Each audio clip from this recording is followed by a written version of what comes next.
वह जीवन है। यदि तुम्हारे कर्म उस विश्वास को नहीं दिखाते तो वह विश्वास केवल मुखौटा है।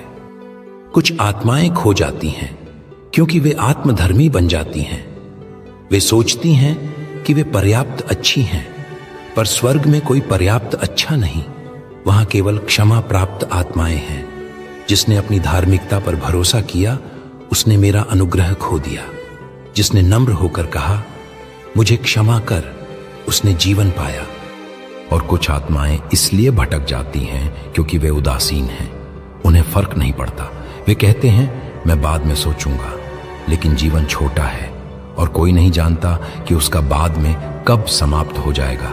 मैं नहीं चाहता कि कोई पश्चाताप में देर करे। मैं हर आत्मा से कहता हूं अभी लौट आओ।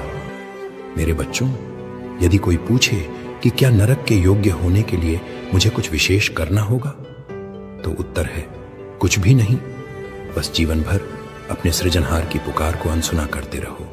बस वही तुम्हें अंधकार में ले जाएगा। पर यदि तुम आज भी रुककर कहो प्रभु मुझ पर दया कर, तो वह अंधकार तुरंत पीछे हट जाएगा और प्रकाश तुम्हारे भीतर भर जाएगा। इसलिए मैं तुमसे कहता हूं समय रहते जागो, अपने पापों से मुंह मोड़ो, अपने हृदय को नम्र करो और मेरे पास लौट आओ। मैं तुम्हें दोष देने नहीं बल्कि छुड़ाने आया हूं। मेरे बच्चों, मैंने तुम्हें नरक की सच्चाई इसीलिए बताई ताकि तुम समझो कि उद्धार का मार्ग कितना मूल्यवान है। मैंने यह इसलिए नहीं कहा कि तुम डर में रहो, बल्कि ताकि तुम उस प्रेम को पहचानो जो तुम्हें अंधकार से निकालकर प्रकाश में लाना चाहता है।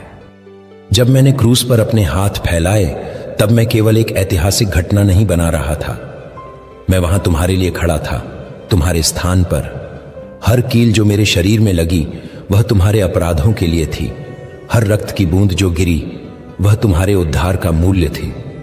और जब मैंने कहा पूरा हुआ, तब नरक की शक्ति टूट गई। मृत्यु और अधोलोक की चाबियां मेरे हाथ में आ गईं। मेरे बच्चों, मैं नरक से तुम्हें बचाने के लिए नीचे तक गया। मैंने उस अलगाव का भार महसूस किया ताकि तुम्हें कभी उसका अनुभव न करना पड़े। जब मैंने कहा हे पिता, इन्हें क्षमा कर,